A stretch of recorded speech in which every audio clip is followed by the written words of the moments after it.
시어머니가 임신한 저를 위해 끓여주신 귀한 보양 전복죽. 하지만 그 죽을 시누이가 먼저 뺏어 먹었습니다. 제가 이 사실을 알리자마자 시어머니는 새파랗게 질리며 절규했죠. 세상에, 큰일 났다. 그 순간 시누이는 바닥에 쓰러졌고 그날 밤 저희 집 문을 경찰이 두드렸습니다. 마음 쉼터를 찾아주신 구독자 여러분, 안녕하세요.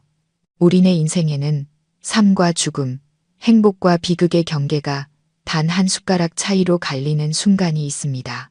저는 종종 입은 부처, 마음은 악마라는 말을 듣곤 했습니다. 하지만 매일 저를 아가라 부르고 스스로를 어미라 칭하던 그 여인이 마음속에 그토록 끔찍한 계획을 품고 있을 줄은 꿈에도 몰랐습니다.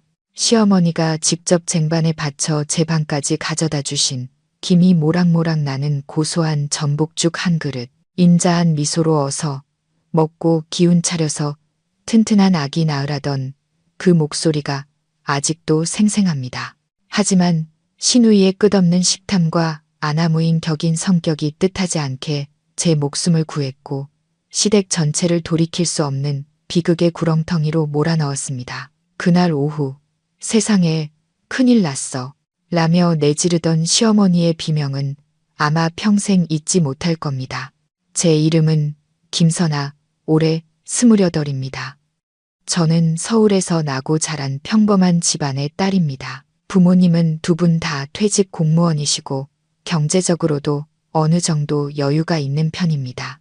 제 남편 박민주는 경기도 외곽에서 작은 가게를 하는 집안의 아들로 서글서글한 인상에 말솜씨가 좋은 남자였죠. 제가 민준 씨와 결혼을 결심했을 때 부모님은 반대가 심하셨습니다. 어머니는 민준 씨의 어머니, 즉 시어머니인 박 여사의 눈매가 칼날처럼 날카롭고 입술이 얇다며 저런 관상은 팔자가 센 관상이니 며느리로 들어가면 평생 고생할 거라고 하셨죠. 하지만 어리고 순진했던 저는 그 모든 말을 한 귀로 듣고 한 귀로 흘렸습니다.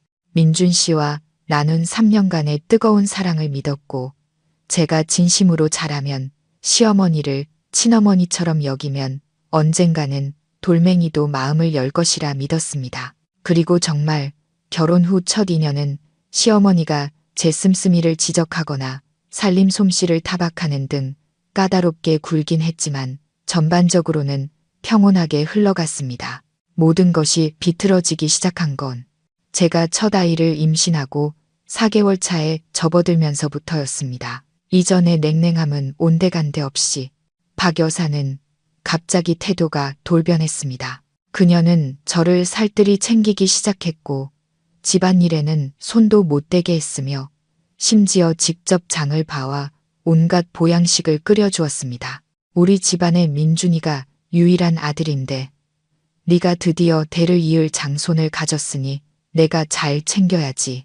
예전에 내가 엄하게 굴었던 건 다 너 잘 되라고 가르치려 그런 거니 마음에 담아두지 말거라. 그 말을 듣고 저는 눈물이 핑 돌았습니다. 제 진심이 드디어 시어머니의 마음을 움직였다고 생각했죠. 그 인자한 미소 뒤에 날카롭게 갈아놓은 칼날이 숨겨져 있을 줄은 상상도 못한 채 말입니다. 그날은 유난히 무더운 여름날 오후였습니다. 입덧 때문에 컨디션이 좋지 않아 회사에서 돌아오는 길이 무척 힘들었습니다. 집에 들어서자마자 부엌에서 풍겨오는 고소한 냄새가 코를 찔렀습니다. 박 여사는 제게 달려와 가방을 받아들며 다정하게 말했습니다. 우리 아가 왔니? 어서 방에 올라가서 쉬렴. 시원하게 씻고 있어. 엄마가 방금 완도산 활전복으로 전복죽 쑤었으니 이따가 가져다 줄게. 내 아버지가 사위 몸보신 시켜주라고 용돈 보내주신 걸로 산 거야. 산모한테도 아기한테도 엄청 좋단다.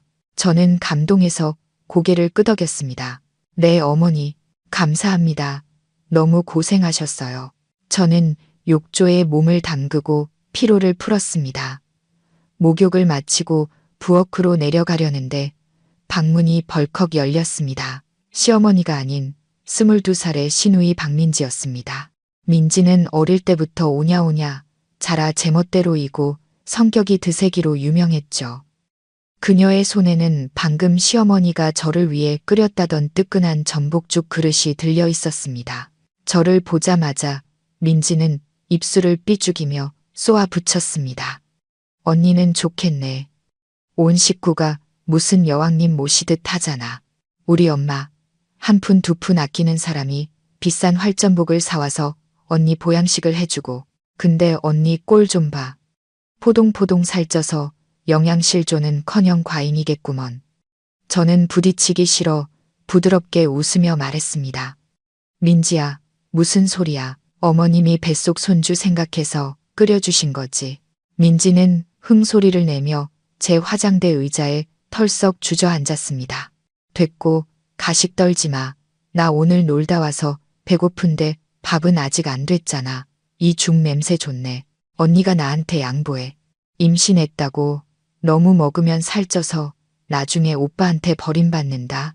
내가 먹어주는 게 언니 몸매 관리 도와주는 셈쳐. 그러고는 제가 대답할 틈도 없이 민지는 숟가락으로 죽을 크게 떠서 입으로 가져갔습니다.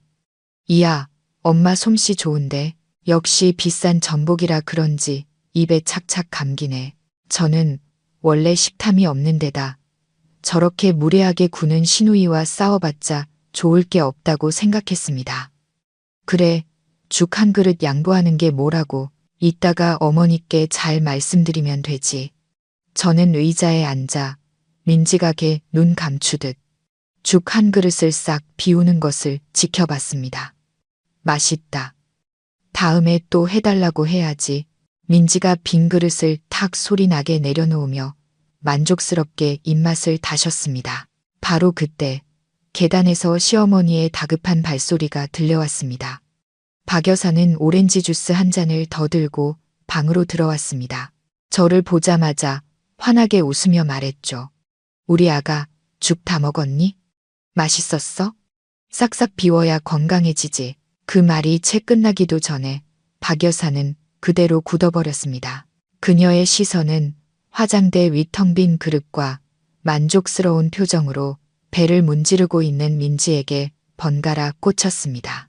박 여사의 얼굴이 순식간에 붉은기를 잃고 시체처럼 하얗게 그리고 잿빛으로 변해갔습니다. 오렌지 주스를 든 손이 사시나무 떨듯 떨려 주스가 밖으로 흘러넘쳤습니다. 민지야, 너 내가 그 죽을 먹었니? 박 여사의 목소리는 갈라지고 공포에 질려 있었습니다. 민지는 아직 상황 파악을 못하고 어깨를 으쓱하며 대답했습니다. 응, 배고파서 그냥 먹었어. 언니가 양보해 줬는데 뭐 엄마 왜 그래? 딸내미가 죽 한 그릇 먹은 게 그렇게 아까워? 세상에 맙소사, 네가 날 죽이는구나, 이년아. 박 여사는 비명을 지르며 손에 든 주스 잔을 바닥에 떨어뜨렸습니다.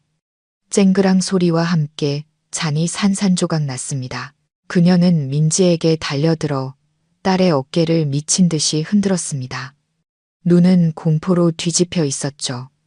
뱉어내, 당장 뱉어내. 누가 이걸 먹으래. 이건 선아 주려고 끓인 거란 말이야. 왜 네가 먹어, 이 바보 같은 년아. 저는 그 자리에 얼어붙은 채 대체 무슨 일이 벌어지고 있는지 이해할 수 없었습니다. 왜 시어머니가 저렇게까지 과민 반응을 하는 걸까요? 전복죽 한 그릇, 아무리 비싸다 한들 딸에게 토해내라고 할 정도는 아니지 않습니까? 엄마, 미쳤어? 아파. 민지가 엄마의 손을 뿌리치며 인상을 썼습니다. 왜 이래? 이 죽에 독이라도 탔어. 왜 나더러 토하라는 건데? 민지가 무심코 던진 말에 박 여사는 바닥에 주저앉고 말았습니다. 핏기 하나 없는 얼굴로 더듬거렸죠. 끝났어. 다 끝났어. 제가 그녀를 부축하려 다가서는 순간 민지가 갑자기 배를 움켜쥐었습니다. 얼굴이 새빨갛게 달아오르더니 이내 창백하게 변했습니다. 민지는 격렬하게 기침을 하기 시작했고 두 손으로 목을 쥐어 뜯었습니다. 마치 무언가 뜨거운 것이 목구멍을 태우는 것처럼요. 엄마, 살려줘. 너무 뜨거워. 아파. 민지는 침대 위로 쓰러져 온몸을 경련하기 시작했습니다. 입에서는 하얀 거품이 쉴 새 없이 흘러나왔습니다.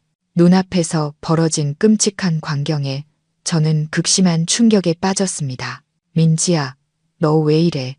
저는 비명을 지르며 신우이에게 달려가 응급처치를 시도했습니다. 그때 박 여사는 넋이 나간 사람처럼 발작하는 딸을 부둥켜 안고 처절하게 울부짖었습니다. 내 딸아, 엄마가 너를 해쳤구나. 일부러 그런 게 아니야. 세상에, 누가 내 딸 좀 살려줘요.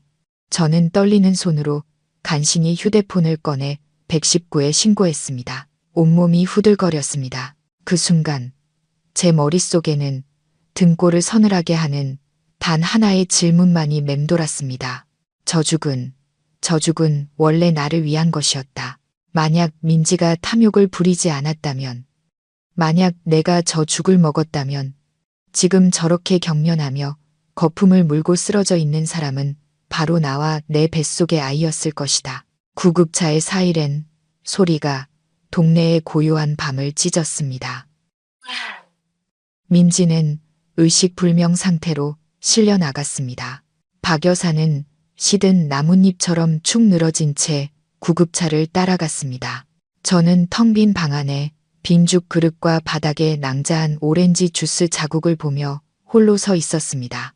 그날 밤 충격에서 채 벗어나기도 전에 현관벨이 요란하게 울렸습니다. 문틈으로 내다보니 정복을 입은 경찰관 2명이 엄숙한 표정으로 서 있었습니다. 김선아 씨 맞으십니까? 병원으로부터 형사사건으로 의심되는 식중독 환자 신고가 접수되었습니다.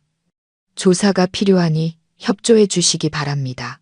문이 열리고 차가운 밤바람이 집 안으로 불어 닥쳤습니다. 저는 그 순간부터 제 인생과 이 가족의 삶이 결코 예전 같을 수 없으리라는 것을 직감했습니다. 그 끔찍한 전복죽의 비밀은 무엇이었을까요? 시어머니는 왜 저를 그토록 해치려 했던 걸까요? 이야기는 이제 막 시작되었고 앞으로 벌어질 일들은 상상보다 훨씬 더 끔찍했습니다. 그날 밤 경찰관들의 갑작스러운 방문은 초기 사실 확인 절차에 불과했습니다. 제가 간략하게 사건의 경위를 설명하고 인적사항을 제공하자 그들은 조서를 작성한 뒤 병원 측에서 다른 소식이 오면 즉시 연락하라는 말을 남기고 떠났습니다. 문은 닫혔지만 제 안의 공포는 이제 막 활짝 열리기 시작했습니다. 저는 이 싸늘한 집에 단 한순간도 더 머물 수 없었습니다. 급하게 외투와 지갑을 챙겨 택시를 타고 병원으로 향했습니다. 새벽 2시의 병원 복도는 쥐 죽은 듯 고요했고 질병과 이별의 냄새인 소독약 냄새가 코를 찔렀습니다. 응급실 앞에 다다르자 시어머니 박 여사가 차가운 쇠 의자에 웅크리고 앉아 있는 것이 보였습니다. 평소에 거만하고 날카로운 모습은 온데간데 없고 머리는 산발이 된 채 넉나간 눈으로 허공을 응시하고 있었습니다. 곁에는 남편 민준 씨가 앉아 있었습니다. 제가 다가서는 것을 보자 민준 씨가 고개를 들었습니다. 그의 눈은 붉게 충혈되어 있었죠. 임신한 아내가 한밤중에 힘겹게 온 것을 걱정하기는커녕 그의 첫마디는 비난이었습니다. 이제야 오면 어떡해. 집에서 뭘 했길래 민지가 저 지경이 되도록 내버려둬. 엄마 말로는 당신이 안 먹어서 민지가 먹었다며 맞아? 저는 할 말을 잃었습니다. 시어머니가 그새 이야기를 그렇게 빨리 꾸며냈단 말인가? 저는 박 여사를 쳐다봤지만 그녀는 제 시선을 피하며 고개를 돌렸습니다. 그녀의 어깨는 가늘게 떨리고 있었습니다. 무슨 그런 말을 해? 어머님이 나 먹으라고 가져다 주셨지만 내가 손대기도 전에 민지가 멋대로 들어와서 뺏어 먹은 거야. 내가 말릴 틈도 없었어. 근데 왜 내 탓을 해? 저는 분노를 억누르며 또박또박 대답했습니다. 민준 씨가 버럭 소리를 지르려던 순간 응급실 문 위쪽에 등이 꺼졌습니다. 문이 열리고 담당 의사가 마스크를 벗으며 심각한 표정으로 걸어 나왔습니다. 박 여사는 용수철처럼 튀어올라 의사의 팔을 붙잡았습니다. 선생님, 제 딸은 괜찮은가요? 살 수 있는 거죠? 의사는 박 여사와 저희 부부를 차례로 쳐다보았습니다. 그의 눈에는 날카로운 의심이 서려 있었죠. 그는 한 글자 한 글자 사람의 마음을 꿰뚫는 듯 천천히 말했습니다. 환자는 일단 위세척과 해독 혈청 주사로 위기는 넘겼습니다. 하지만 그는 잠시 말을 멈추더니 엄격한 목소리로 물었습니다. 가족분들, 환자에게 뭘 먹였습니까? 위세척액에서 다량의 비소와 스트리크닌 성분이 검출되었습니다. 이건 맹독성 물질입니다. 조금만 늦었어도 15분만 늦었어도 호흡 부전으로 사망했을 겁니다. 비소, 스트리크닌. 저는 그 말을 중얼거리며 다리가 풀려 바닥에 주저앉을 뻔했습니다. 그것들은 주로 쥐약이나 맹독성 화학물질에 들어있는 성분이었습니다. 그 말을 들은 박 여사는 얼굴에서 핏기가 완전히 가셨습니다. 그녀는 뒷걸음질 치다 벽에 부딪혔습니다. 아니, 아닐 거야. 그냥 전복죽이었어요. 전복죽일 뿐이라고요. 아마 상한 전복이었나 봐요. 의사는 미간을 찌푸리며 단호하게 말했습니다. 어머님, 상한 전복은 기껏해야 복통이나 식중독을 일으킬 뿐입니다. 이건 급성 화학물질 중독입니다. 이런 독극물은 전복에서 저절로 생겨날 수 없습니다. 음식의 출처를 솔직하게 밝히지 않으시면 저희는 살인 미수 혐의로 경찰에 수사를 의뢰할 수밖에 없습니다. 살인 미수라는 두 글자가 마치 마른 하늘의 날벼락처럼 떨어졌습니다. 박 여사는 온몸을 떨며 땀을 비오듯 쏟아냈습니다. 그녀는 아들 민준 씨에게 애원하는 눈빛을 보냈습니다. 민준 씨가 황급히 어머니를 부축하며 억지 미소를 지으며 의사에게 말했습니다. 선생님, 오해십니다. 저희 어머니가 연세가 있으셔서 깜빡하시는 겁니다. 아마 시장에서 화학약품에 절인 가짜 전복을 사오신 모양입니다. 앞으로는 더 조심하겠습니다. 중요한 건 동생이 살았다는 거니까 제발 일을 크게 만들지 말아 주십시오. 의사는 못마땅한 듯 고개를 저으며 차갑게 한마디 던지고는 자리를 떴습니다. 필요하다면 법의학 감정을 위해 위세척액 샘플은 보관해 두겠습니다. 가족분들 알아서 잘 처리하십시오. 의사의 모습이 복도 너머로 사라지자 숨 막히는 침묵이 흘렀습니다. 저는 어머니를 감싸고 있는 남편을 그리고 딸에 대한 걱정이 아닌 두려움에 떨고 있는 시어머니를 보았습니다. 끔찍한 진실이 제 머릿속에서 서서히 모습을 드러냈습니다. 그 죽은 나를 위한 것이었다. 박 여사가 직접 끓이고 직접 가져와서 몸보신하라며 간곡히 권했던 그 죽. 만약 내가 그 죽을 먹었다면 지금 저 안치실에 누워있을 시신은 바로 나와 내 뱃속의 아이였을 것이다. 저는 박 여사 앞으로 다가가 더 이상 존경심이라고는 찾아볼 수 없는 얼음장 같은 목소리로 물었습니다. 어머니, 솔직히 말씀하세요. 그 죽에 뭘 넣으셨어요? 왜 저를 죽이려고 하셨어요? 박 여사는 화들짝 놀라 저를 쳐다보았습니다. 그녀의 눈에는 붉은 핏발이 서 있었고 분노와 공포가 뒤섞여 있었습니다. 너 지금 무슨 소리를 하는 거냐? 내가 널 왜 죽여? 난 그저 내 몸보신을 시켜주려던 것뿐이야. 재수없게 민지가 먹은 거라고. 입 닥쳐. 갑자기 민준 씨가 소리치며 제 어깨를 거칠게 밀쳤습니다. 저는 비틀거리며 뒤로 물러났습니다. 엄마가 지금 정신이 없으신데 위로는 못해줄 망정 범인으로 몰아. 엄마가 널 얼마나 아끼는데 비싼 전복죽까지 끓여주셨는데 일이 이렇게 되니 엄마 탓을 해. 너 양심도 없어? 저는 남편이라고 부르던 그 남자를 보았습니다. 너무나 낯설고 소름 끼쳤습니다. 그는 전복죽에 왜 독이 들어있었는지는 전혀 궁금해하지 않았습니다. 오직 맹목적으로 자신의 어머니를 감싸기에만 급급했죠. 아니면 그 역시 모든 것을 알고 있었던 걸까요? 민준 씨, 의사 선생님 말 못 들었어. 스트리크닌, 맹독성 쥐약 성분이라고. 세상 어느 가짜 전복에 그런 게 들어있어. 저는 절망 속에서 소리쳤습니다. 민준 씨는 눈을 부릅뜨고 목소리를 낮춰 위협했습니다. 집안일은 집에 가서 해결해. 경찰이든 누구든 한마디라도 더 짓거리면 나도 가만 안 있을 줄 알아. 그렇게 말하고 민준 씨는 박 여사를 부축해 회복실 쪽으로 가버렸습니다. 저는 차가운 복도에 홀로 남겨졌습니다. 두 모자의 뒷모습을 보며 제가 얼마나 끔찍한 덫에 빠져 살았는지 깨달았습니다. 그들에게 저는 며느리도 아내도 아니었습니다. 그저 제거해야 할 장애물에 불과했죠. 하지만 왜 저와 그들의 핏줄을 이은 뱃속의 손주까지 죽이려 한 걸까요? 한 가지 생각이 머리를 스쳤습니다. 당장 집으로 돌아가야 한다. 민지가 먹다 남긴 죽, 부엌에 있는 냄비, 그리고 독극물 포장지, 분명 어딘가에 남아있을 것이다. 서두르지 않으면 박 여사나 민준 씨가 모든 증거를 인멸할 것이다. 저는 눈물을 닦고 병원을 뛰쳐나왔습니다.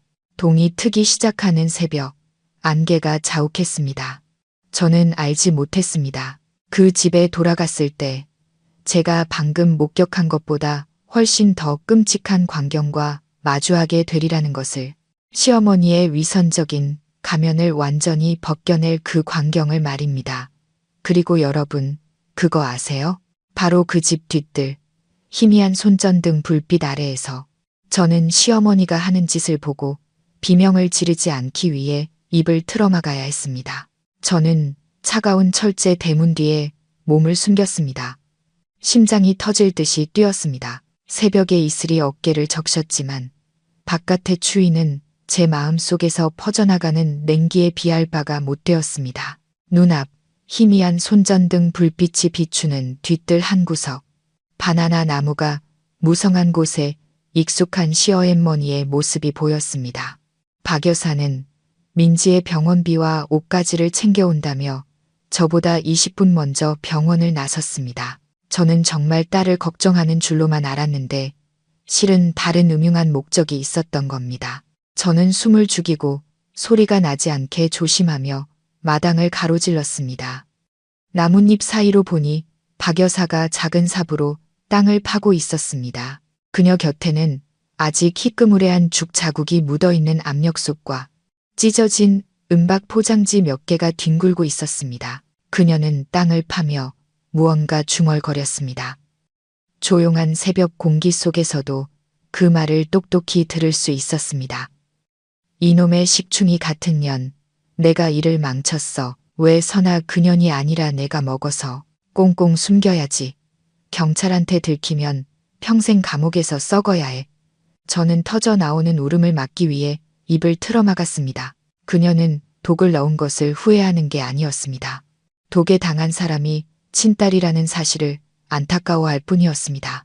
그녀의 악랄함은 이미 인간의 한계를 넘어섰습니다. 남은 죽을 구덩이에 쏟아부은 뒤 박 여사는 은박 포장지를 던져넣고 불을 붙였습니다. 푸른 불꽃이 타오르며 비닐과 화학약품이 타는 역한 냄새가 코를 찔렀습니다. 제가 식자 그녀는 흙을 덮고 위장하기 위해 화분 몇 개를 그 위에 올려놓았습니다.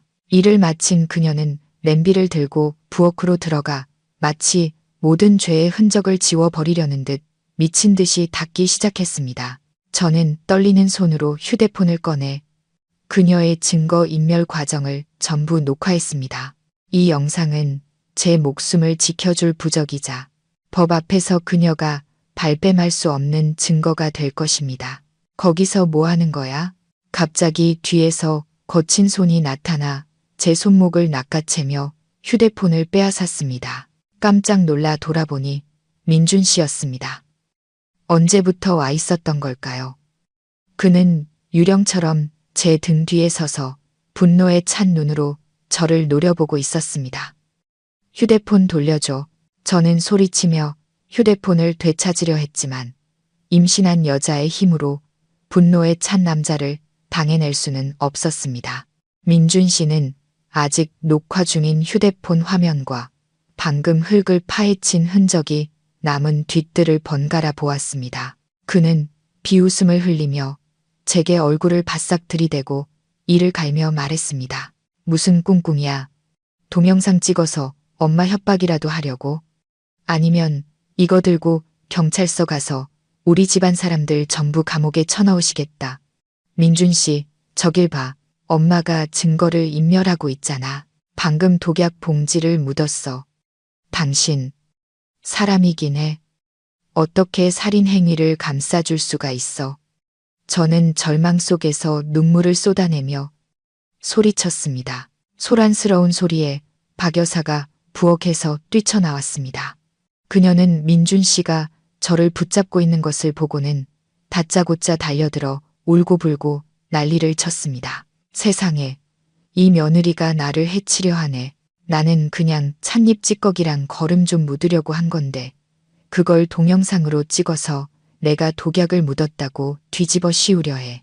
민준아, 내 마누라가 이렇게 막대 먹은 년이다. 어설프기 짝이 없는 연극이었습니다. 박 여사는 울면서도 저를 쏘아보며 자신의 아들이 무조건 자기 편을 들어줄 것이라 확신하고 있었습니다. 그리고 제 예상대로 민준 씨는 제 휴대폰의 동영상을 망설임 없이 삭제하고 소파 위로 던져버렸습니다. 그는 제게 손가락질하며 소리쳤습니다. 입 닥쳐. 엄마는 연세 드셔서 그런 거야. 뭘 묻든 엄마 마음이지. 당신이 뭔데 함부로 넘겨짚어. 의사가 식중독이라면 식중독인 거야. 민지가 밖에서 뭘 잘못 주워 먹었겠지. 한 번만 더 엄마가 독을 탔다는 소리 짓거리면 당신 정신병원에 쳐넣어 버릴 줄 알아. 임신했다고 내가 못 때릴 것 같아. 저는 민준 씨를 보며 심장이 산산조각 나는 것 같았습니다. 제가 사랑하고 평생의 의지처가 될 것이라 믿었던 남자의 진짜 모습은 비겁하고 잔인하며 악에 동조하는 자였습니다. 그는 자신의 어머니가 무슨 짓을 했는지 똑똑히 알면서도 너덜너덜해진 가족의 체면을 지키기 위해 눈과 귀를 막고 아내의 입까지 막아버린 겁니다. 좋아. 아주 잘났어. 저는 뒷걸음질 치며 눈물을 닦고 두 모자를 똑바로 쳐다봤습니다. 동영상 지우면 끝날 것 같아요. 하늘이 보고 있어요. 하늘의 그물은 넓고 성기어 보이지만 결코 놓치는 법이 없다고요.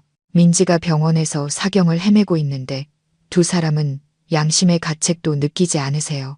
박 여사는 찔리는지 고개를 돌렸습니다. 민준 씨는 차갑게 코웃음을 치며 저를 계단 쪽으로 밀었습니다. 방으로 올라가. 이제부터 집 밖으로 한 발짝도 나갈 생각 마. 민지 일은 내가 알아서 할 테니. 저는 신혼방이었던 그 방에 갇히고 말았습니다. 문이 쾅 닫히고 밖에서 열쇠가 철컥하고 잠기는 소리가 감옥문이 닫히는 소리처럼 들렸습니다. 저는 침대에 주저앉아 아파오는 배를 감싸 안았습니다. 더 이상 울지 않았습니다. 지금 약한 모습을 보이면 저와 제 아이가 죽는다는 것을 알았기 때문입니다. 여기서 탈출해야 한다. 사람의 탈을 쓴 악마들의 소굴에서 벗어나야 한다. 그날 저녁 집안의 공기는 납처럼 무거웠습니다. 박 여사와 민준 씨는 거실에서 소곤거리며 무언가 의논했고 가끔 긴 한숨 소리가 들려왔습니다. 그들은 모든 일이 순조롭게 해결되었고 증거는 인멸되었으며 저는 통제되었다고 생각했겠죠. 하지만 그들은 착각했습니다. 그들이 미처 계산하지 못한 것이 하나 있었습니다.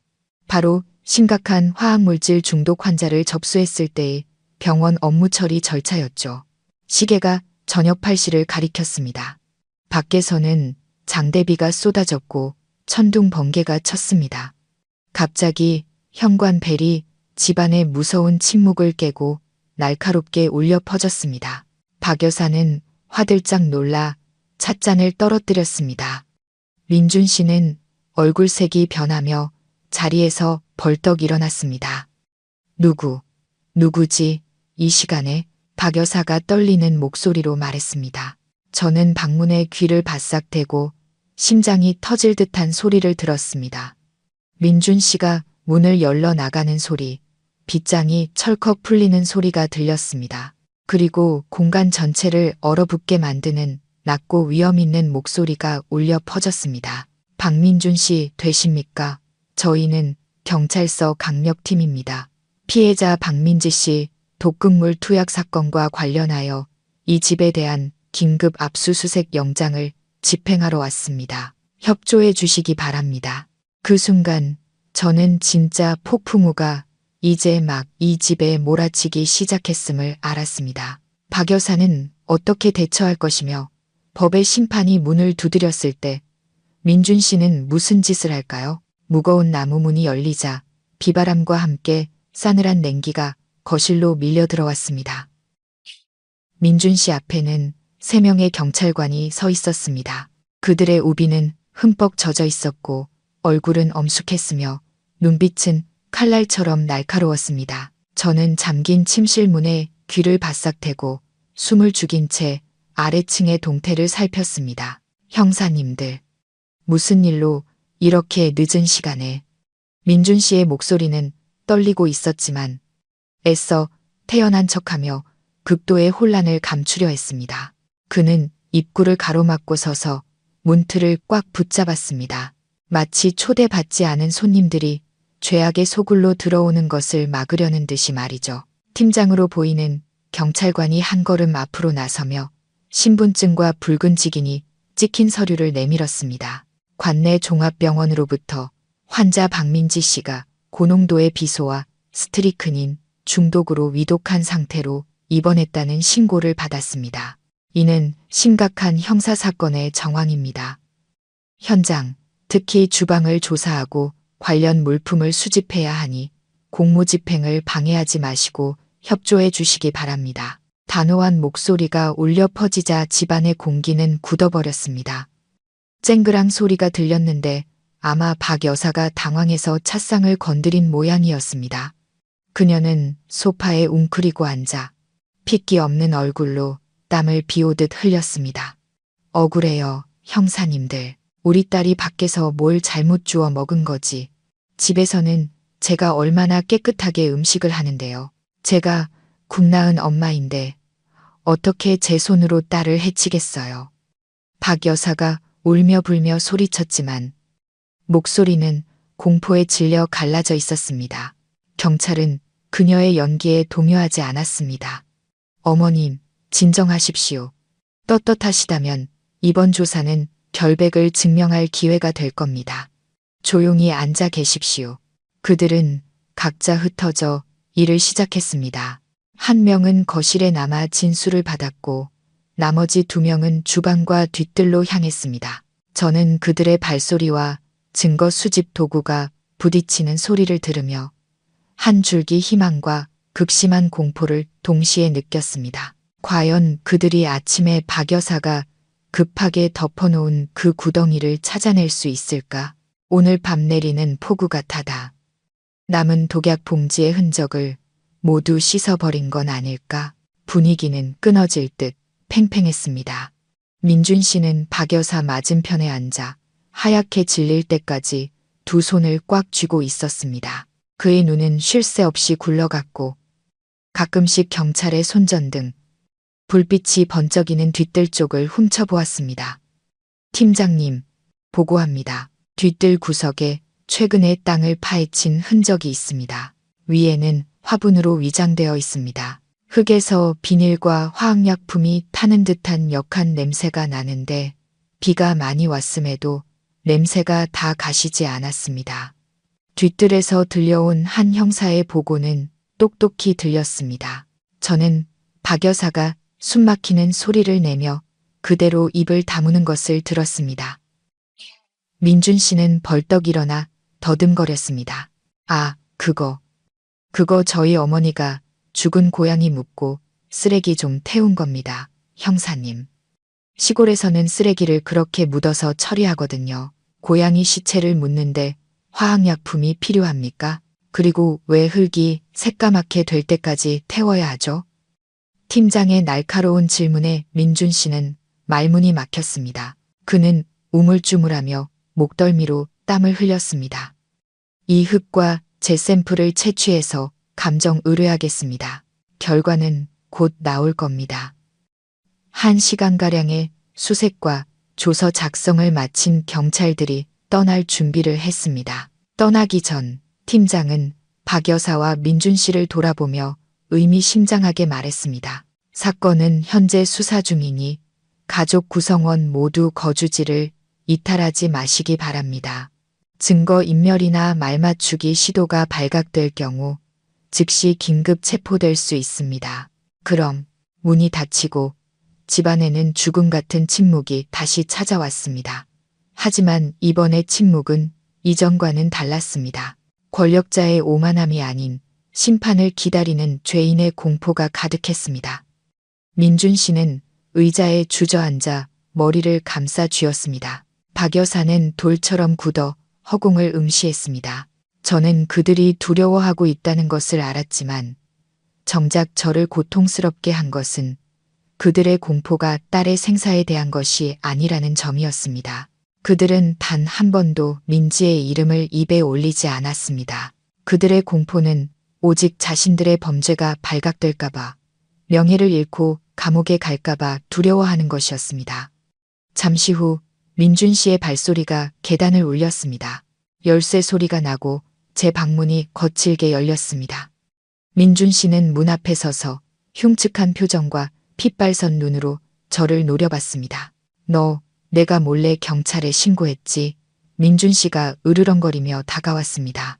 저는 침대에 앉아 고개를 들고 그를 똑바로 쳐다봤습니다. 당신이 뺏어간 휴대폰으로 내가 어떻게 신고를 하겠어? 병원에서 신고한 거야. 하늘이 내린 벌이라고. 민준 씨, 당신 어머니랑 당신 자신을 좀 봐. 지금 뭘 두려워하는 거야?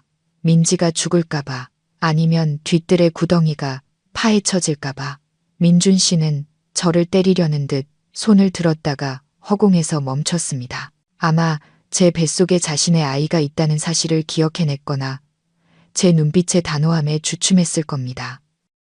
그는 손을 내리며 비웃었습니다. 그래, 계속 그렇게 입만 살아서 나불대봐. 증거도 없이 임산부 망상으로 치부될 테니 입 조심하는 게 좋을 거야. 우리 엄마한테 무슨 일이라도 생기면 너랑 내 뱃속에 애 무사하지 못할 줄 알아. 민준 씨는 문을 쾅 닫고 다시 잠가버렸습니다. 저는 감옥 같은 방의 어둠 속에 앉아 있었지만 정신은 그 어느 때보다 맑았습니다. 그들은 나를 죽이려 했다. 그건 사실이다. 하지만 동기가 뭘까? 단순히 며느리가 미워서? 아니, 박 여사는 실리적인 사람이다. 이득이 없다면 움직이지 않을 것이다. 그녀는 내가 임신한 후, 특히 지난달부터 태도가 변했다. 문득 제가 그동안 가족이라는 믿음 때문에 무심코 지나쳤던 한 가지 사실이 떠올랐습니다. 지난달 저는 민준 씨에게 친정 부모님이 어릴 때부터 저를 위해 들어주신 종신보험이 곧 만기가 되어 찾을 수 있고 외할머니 유산과 저축을 합치면 꽤 큰 돈이 생긴다고 자랑했었습니다. 그때 민준 씨의 눈이 이상하게 빛났고 며칠 뒤부터 박 여사가 전복죽을 끓이며 제게 과도한 관심을 보이기 시작했습니다. 전율이 등골을 타고 흘렀습니다. 이 모든 다정한 연극과 독이 든 전복죽은 결국 돈 때문이었던 것이다. 만약 내가 죽으면 그 재산의 합법적인 상속자는 누가 될까? 바로 내 남편 민준이다. 그렇다면 내가 과거에 겪었던 모든 일들, 무심코 지나쳤던 작은 징후들은 모두 오래전부터 계획된 잔혹한 음모의 조각들이었던 것이다. 어둠이 신혼방을 삼키고 저는 외로움과 냉기 속에 홀로 남았습니다. 밖에 빗소리는 잦아들고 처마에서 떨어지는 낙수 소리만 들렸습니다. 저는 침대에 웅크리고 앉아 배를 감싸 안고 뱃속의 작은 생명에게 온기를 전하려 애썼습니다. 그 고요함 속에서 제 머릿속은 이 집에 며느리로 들어온 첫날부터의 기억들을 느리게 되감고 있었습니다. 모든 것을 다시 꿰맞춰야 했다. 악은 저절로 태어나지 않는다. 그것은 탐욕과 이기심을 자양분 삼아 매일 자라나는 것이다. 제가 처음 시집왔을 때부터 박 여사는 저를 반기지 않았습니다. 그녀에게 돈은 세상 무엇보다 중요한 것이었죠. 신혼 첫날 밤, 그녀는 방문을 두드리고 들어와 젊은 부부가 낭비할 수 있다며 예물로 받은 금을 모두 자신에게 맡기라고 했습니다. 제가 사업 자금으로 쓰고 싶다며 정중히 거절하자 그녀는 혀를 차며 벌써부터 시댁이란 계산적이네. 저렇게 영악해서 누가 예뻐해 주겠어라고 중얼거렸습니다. 지난 2년간 그녀는 제가 사는 채소 한 단, 생선 한 마리까지 간섭했습니다.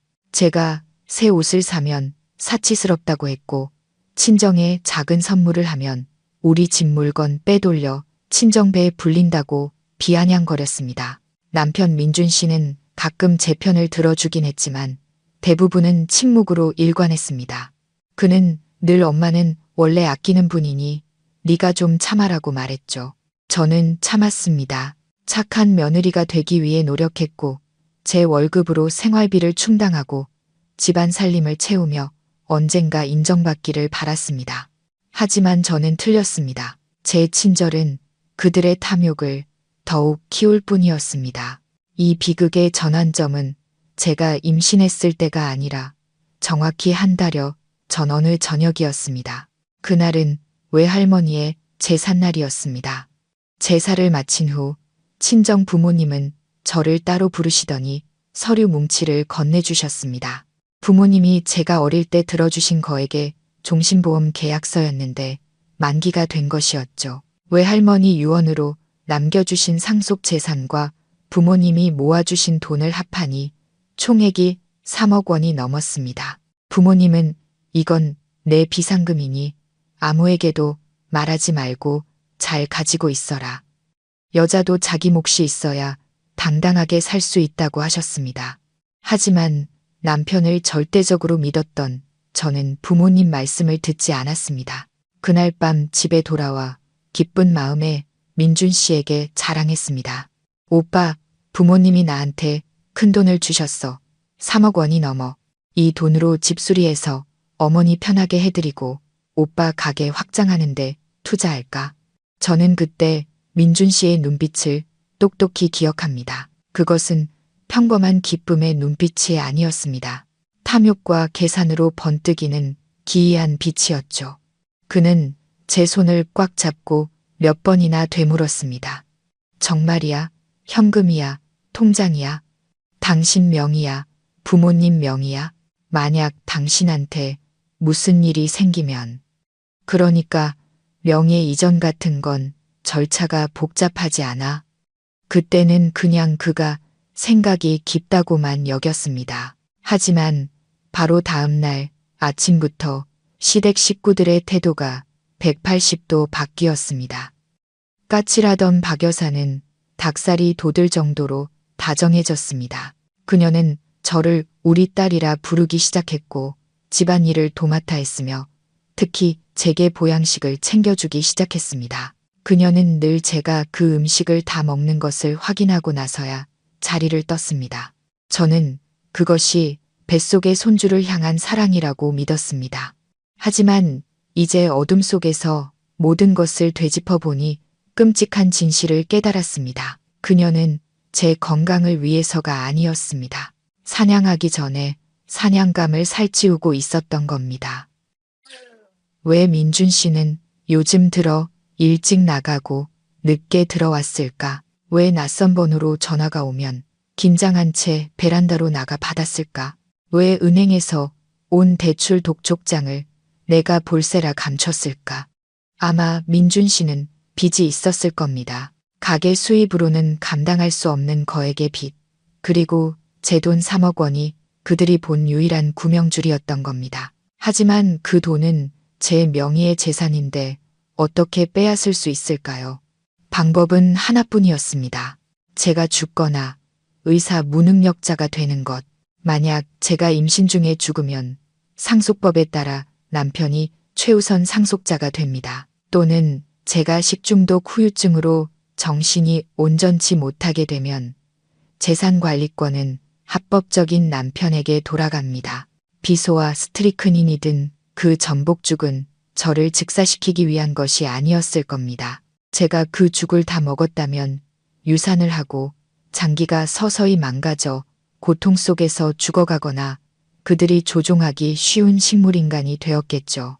세상에 사람의 마음이 어찌 이리도 거물 수 있단 말입니까? 그들은 제가 해준 밥을 먹고 제가 번 돈을 쓰면서 머릿속으로는 저를 어떻게 하면 빨리 저 세상으로 보낼지 계산하고 있었던 겁니다. 저는 가슴을 부여잡았습니다. 눈물은 이미 말라버렸습니다. 이제 남은 것은 분노와 그 어느 때보다 강렬해진 생존 본능뿐이었습니다. 죽을 수 없다. 제 아이가 그들의 더러운 계략에 희생되게 둘 수 없다. 그리고 친정 부모님의 피땀 어린 돈을 그들의 빚을 갚는데 쓰게 할 수도 없다. 시계를 보니 새벽 3시였습니다. 아래층에서는 아직 발소리가 들렸습니다. 분명 민준 씨와 박 여사가 경찰에 대응할 방법을 논의하고 있을 겁니다. 그들은 제가 방 안에서 두려움에 떨고 있는 연약한 여자라고 생각하겠지만 착각이었습니다. 그들은 일주일 전 제 제안에 따라 민준 씨가 직접 도둑 방지용 CCTV를 설치했다는 사실을 잊고 있었습니다. 하지만 그는 게을러서 관리자 계정을 자신의 휴대폰에 설정하지 않고 모든 권한을 제게 넘겼습니다. 그리고 더 중요한 것, 저는 일주일 전 출산 준비물을 사면서 녹음과 실시간 휴대폰 전송이 가능한 아주 작은 아기 모니터링 캠을 샀다는 사실을 기억해냈습니다. 아기가 잘 자는지 보려고 산 것이었죠. 만약 그들이 돌을 던져 손을 숨기는 게임을 하고 싶다면 저는 그들에게 자승자박이 무엇인지 보여줄 것입니다. 저는 이 집을 덫으로 만들 것입니다. 그들의 모든 말과 행동이 빛 아래 드러나게 할 것입니다. 저는 살금살금 침대에서 내려와 서랍장을 뒤졌습니다. 손바닥 안의 작은 카메라는 비밀 병기처럼 느껴졌습니다. 저는 어둠 속에서 차갑게 미소 지었습니다. 아가야, 이제 엄마랑 반격 시작하자. 저는 조심스럽게 휴대폰을 들었습니다. 다행히도 민준 씨의 오만함과 방심이 그의 발목을 잡았습니다. 아까 동영상을 삭제한 후 그는 임신한 여자가 방에 갇혀서 뭘 할 수 있겠냐는 듯 경멸적인 태도로 휴대폰을 돌려줬습니다. 하지만 민준 씨는 한 가지를 잊고 있었습니다. 이 집의 CCTV는 그가 설치했지만 관리 프로그램을 휴대폰에 설치하고 비밀번호를 가진 사람은 바로 저라는 사실을 말이죠. 저는 떨리는 손으로 CCTV 앱을 열었습니다. 화면에는 거실, 주방, 뒤뜰, 정문에 해당하는 4개의 작은 화면이 나타났습니다. 저는 거실 화면을 확대했습니다. 적외선 카메라의 흑백 영상이 선명하게 보였습니다. 박 여사와 민준 씨가 소파에 마주 앉아 있었습니다. 화면을 통해서도 숨막히는 긴장감이 느껴졌습니다. 저는 소리를 최대로 키우고 스피커를 귀에 바싹 댔습니다. 그들의 대화가 독침처럼 제 귀에 박혔습니다. 어머니, 이제 어떡해요? 경찰이 의심하고 있어요. 뒤뜰 흙 가져가서 검사했는데 비소라도 나오면 저랑 어머니 둘 다 끝장이에요. 민준 씨의 목소리는 공포에 질려 떨리고 있었습니다. 박 여사는 한숨을 쉬며 아들을 질책했습니다. 내가 말했지. 일 처리는 깔끔하게 해야 한다고. 누가 그렇게 독한 약을 사오랬어. 난 그냥 유산시키거나 정신을 좀 오락가락하게 할 정도의 약이면 된다고 했잖아. 내가 욕심부려서 빨리 돈 받아내려고 강한 걸 쓴 거 아니야. 그러니 결국 민지 그 애한테 화가 미친 거지. 저는 입을 틀어막았습니다. 눈물이 흘렀지만 소리 내어 울 수는 없었습니다. 맹독을 사용하자고 한 주범은 박 여사뿐만 아니라 제 남편 민준 씨였던 겁니다. 제가 사채업자한테 빚진 돈이 5억이에요. 어머니, 5억. 도박 빚이라고요. 이번 달 말까지 못 갚으면 제 목숨이 위험해요. 선아한테 보험금이랑 유산 합쳐서 3억이 넘게 있잖아요. 걔만 죽으면 제가 남편이니까 다 상속받는다고요. 그럼 빚 갚고도 사업 자금이 남는데 민지가 그렇게 식탐이 많을 줄 누가 알았겠어요. 박 여사가 민준 씨의 뺨을 세게 후려쳤습니다. 이 멍청한 놈, 네가 내 동생을 망치고 나까지 망쳤어. 이제 민지는 병원에서 사경을 헤매고 경찰은 우리를 주시하고 있어. 방에 있는 선아는 어쩔 거야? 걘 이미 모든 걸 알고 있다고. 아까 뒤뜰에서 날 쳐다보는 눈빛이 날 잡아먹을 것 같았어. 민준 씨는 고개를 들었습니다. 그의 얼굴에는 제가 한 번도 본 적 없는 잔인함이 서려 있었습니다. 그는 이를 갈며 말했습니다. 알면 어때요? 증거는 없잖아요. 동영상은 제가 지웠어요. 이제 우리가 흙을 백으로 만들면 돼요. 차라리 모든 죄를 걔한테 뒤집어 씌우는 거예요. 어떻게? 박 여사의 눈이 번뜩였습니다. 경찰한테 선아가 민지를 질투해서 그랬다고 말하는 거죠. 엄마가 민지만 예뻐해서 아니면 임신 우울증 때문에 정신이 불안정해서 죽의 약을 타서 자살하려고 했는데 민지가 잘못 먹었다고 하는 거예요. 어차피 죽은 엄마가 걔 방으로 가져다 줬으니 그 사이에 걔가 뭘 넣었는지 누가 알겠어요? 저는 온몸의 피가 차갑게 식는 것을 느꼈습니다. 그들의 비열함은 인간의 상상을 초월했습니다. 그들은 제 돈을 빼앗기 위해 저를 죽이려 했을 뿐만 아니라 계획이 실패하자 이제는 저를 살인범, 정신병자로 만들어 민준 씨가 보호자 자격으로 재산을 차지하려 하고 있었습니다. 그 방법 괜찮네. 하지만 선아, 걔가 입이 살아서 가만히 있지 않을 거야. 그럼 영원히 입을 다물게 만들면 되죠. 민준 씨가 손으로 목을 긋는 시사를 했습니다. 아니면 좀 더 부드럽게 엄마가 태아한테 좋은 약이라면서 수면제를 다량으로 타서 주는 거예요. 계속 잠만 자게 만드는 거죠. 경찰이 물으면 헛소리 한다고 하고 민지 일이 잠잠해지면 정신병원에 보내버리는 거예요. 집문서랑 통장은 제가 어떻게든 서명 위조해서 빼내면 되고요. 그래, 그렇게 하자. 내일 아침에 내가 죽을 끓일게. 이번에는 수면제를 넣을 거야. 너는 문단속 잘하고 걔가 누구랑 연락하거나 도망치지 못하게 감시해. 대화가 끝났습니다. 두 모자는 범죄의 공모자들처럼 서로를 마주 보았습니다. 저는 떨리는 손으로 화면 녹화 버튼을 눌러 그 끔찍한 영상과 음성을 클라우드의 비밀 폴더에 저장했습니다. 이것이 바로 살아있는 증거였습니다. 하지만 동시에 저는 제 상황이 얼마나 위태로운지 깨달았습니다. 내일 아침 또 다른 죽이 올라올 것이고 이번에는 저를 미치광이로 만들 다량의 수면제가 들어있을 것입니다. 내일 아침까지 기다릴 수 없다. 오늘 밤 당장 행동해야 한다. 하지만 문은 잠겨 있고 열쇠는 민준 씨 주머니에 있는데 어떻게 탈출할 수 있을까? 그리고 더 중요한 것은 이 악마들을 상대로 판을 뒤집기 위해서는 강력하고 현명한 조력자가 필요했습니다. 저는 휴대폰 주소록을 보다가 한 이름에서 손가락을 멈췄습니다. 사랑하는 엄마, 남대문 시장에서 원단 장사를 하며 잔뼈가 굵은 억척스러운 우리 엄마. 예전에 박 여사의 관상이 좋지 않다고 경고했던 바로 그분. 우리 엄마에게는 돈뿐만 아니라 제가 한 번도 의지할 필요가 없었던 사회적 인맥이 있었습니다. 저는 짧지만 모든 위급함을 담은 메시지를 보냈습니다. 엄마, 살려줘. 도박 빚 5억 갚으려고 날 죽이고 3억을 뺏으려 해. 증거 있어. 전화는 하지 마. 내일 새벽 5시에 뒷문으로 와. 예비 열쇠 던져줄게.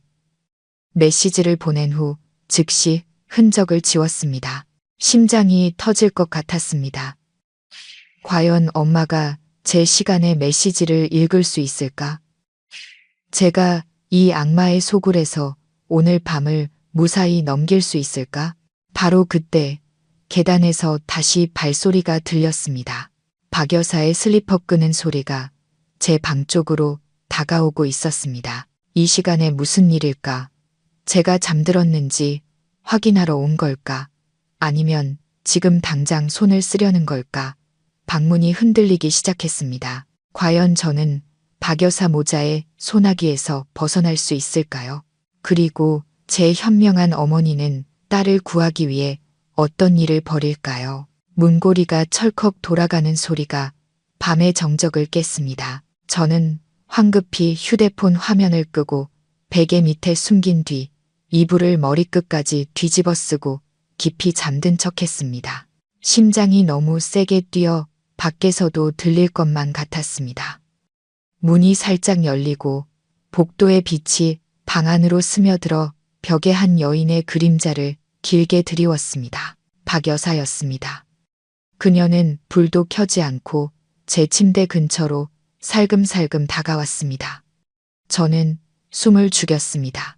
그녀가 제 얼굴 가까이 다가왔을 때 파스 냄새가 섞인 숨결이 느껴졌습니다. 그녀는 한참 동안 제가 정말 잠들었는지 확인하는 듯 서 있었습니다.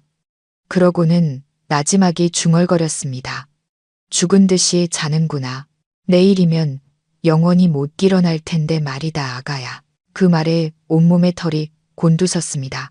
그녀는 이불을 가볍게 토닥여주고는 몸을 돌려 문을 닫고 나갔습니다. 다시 한번 열쇠가 철컥 잠기는 소리가 들렸습니다. 저는 어둠 속에서 눈을 부릅떴습니다. 그녀는 제게 마지막 인사를 하러 왔던 걸까요? 그 밤은 영원처럼 길었습니다. 새벽 5시, 밖이 아직 어둑할 때 정문 쪽에서 큰 소리가 났습니다. 조용한 노크가 아닌 문을 쾅쾅 두드리는 소리와 함께 동네 전체의 정적을 깨는 다급한 외침이 들렸습니다. 사부인, 민준아, 문 열어. 집에 아무도 없어. 당장 문 열어. 엄마의 목소리였습니다. 엄마는 일부러 소란을 피워 이웃들의 주의를 끌고 박 여사 모자가 함부로 행동하지 못하게 만들었습니다. 아래층에서 민준 씨가 허둥지둥 뛰어다니는 소리와 박 여사가 욕설을 중얼거리는 소리가 들렸습니다. 잠시 후 대문이 끼익 열리는 소리가 났습니다. 아니, 사부인, 이 새벽에 무슨 일로 이렇게 문을 두드려요? 동네 사람들 보기 창피하게 박 여사의 날카로운 목소리가 들렸습니다. 엄마는 지지 않았습니다. 창피한 게 문제야. 간밤에 우리 선아가 살려달라고 소리치는 꿈을 꿨어. 속이 새까맣게 타서 밤새 전화했는데 받지를 않잖아. 당신들 내 딸한테 무슨 짓을 한 거야? 비켜. 내 딸부터 봐야겠어. 엄마는 그대로 집 안으로 밀고 들어와 계단을 성큼성큼 올라왔습니다. 선아야, 문 열어. 괜찮니? 엄마, 나 여기 있어. 문이 잠겼어. 저는 문을 두드리며 소리쳤습니다. 밖에서 민준 씨가 우물쭈물했습니다. 장모님, 선아가 피곤해해서 푹 자라고 잠근 겁니다. 푹 자긴 누가 푹 자. 당장 안 열면 경찰 부를 줄 알아. 엄마의 위험 있는 호통에 민준 씨는 어쩔 수 없이 문을 열었습니다. 문이 열리자마자 엄마는 저를 와락 껴안았습니다. 제 몸을 구석구석 살피고 보쑥해진 얼굴을 보며 눈물을 흘렸습니다. 하지만 이내 눈물을 닦고 문가에 서 있는 민준 씨와 박 여사를 쏘아보았습니다. 내 딸이 임신 중인데 어떻게 돌봤길래 애가 이 모양이 꼴이야. 똑똑히 들어도 오늘부터 내가 여기서 내 딸 돌볼 거야. 누구든 막으면 가만 안 있을 줄 알아. 엄마의 기세에 두 모자는 주춤했습니다. 박 여사는 어쩔 수 없이 억지 미소를 지으며 말했습니다. 사부인도 참, 그럼 편히 계세요. 저는 아침 식사 준비하러 가볼게요. 방문이 닫히고 방 안에 모녀만 남게 되자 분위기는 즉시 바뀌었습니다. 엄마는 저를 CCTV 사각지대로 끌고 가 날카로운 눈빛으로 속삭였습니다. 선아야, 증거 보여줘. 저는 떨리는 손으로 어젯밤 녹화한 동영상을 보여주었습니다. 엄마는 영상을 보는 내내 턱을 굳게 다물고 손은 침대 시트를 꽉 쥐고 있었습니다. 영상이 끝나자 엄마는 깊은 숨을 내쉬었습니다. 짐승만도 못한 것들. 민준이 그놈이 저렇게까지 쓰레기인 줄은 몰랐네. 도박 빚 때문에 처자식을 죽이려 해? 엄마, 이제 어떡해? 당장 경찰에 신고하자. 제가 엄마의 손을 잡고 애원했습니다. 엄마는 고개를 저었습니다. 남대문 시장에서 잔뼈가 굵은 장사꾼의 노련한 눈빛이었습니다. 안 돼. 지금 신고하면 저것들은 잡아댈 거야. 동영상은 좋은 증거지만 직접적인 피해가 없으면 살인 미수 혐의를 입증하기 힘들어. 변호사 사서 그냥 화가 나서 한 소리였다고 둘러댈 수도 있고. 게다가 민지는 아직 의식이 온전치 않잖아. 엄마는 제 어깨를 꽉 잡고 말했습니다. 엄마 말 잘 들어.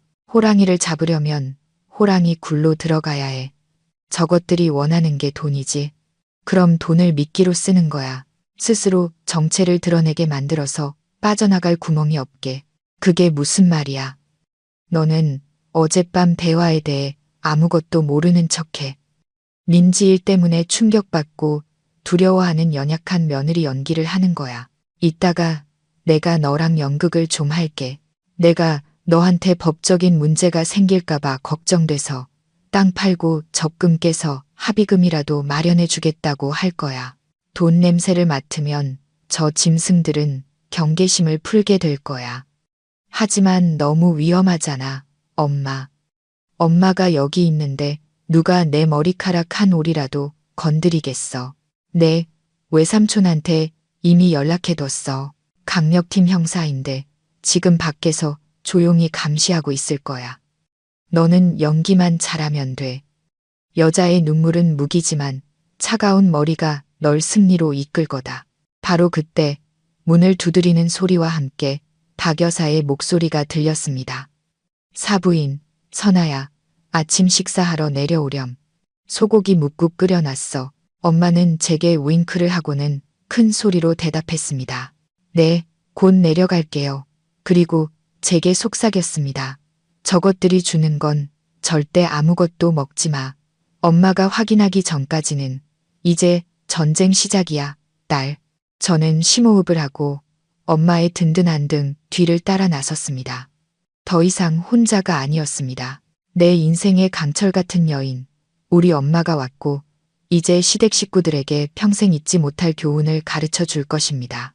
하지만 엄마의 계획이 시작되기도 전에 병원에서 걸려온 한 통의 전화가 모든 것을 뒤흔들었습니다. 식탁에 막 앉았을 때 민준 씨의 휴대폰이 요란하게 울렸습니다. 전화를 받은 그의 얼굴이 새하얗게 질렸습니다. 그는 저와 박 여사를 번갈아 보며 더듬거렸습니다. 어머니, 민지가 깨어났대요. 그런데 의사 말이 지금 극도로 불안해하면서 형수님만 찾는다고 자기가 누가 독을 탔는지 안다고 소리치고 있대요. 박 여사의 손에서 국그릇이 쨍그랑 소리를 내며 바닥으로 떨어졌습니다. 가장 중요한 증인이 깨어났을 때 무슨 일이 벌어질까요? 민지는 과연 무슨 말을 할까요? 그리고 박 여사가 딸의 입을 막기 전에 저희 모녀는 제 시간에 병원에 도착할 수 있을까요?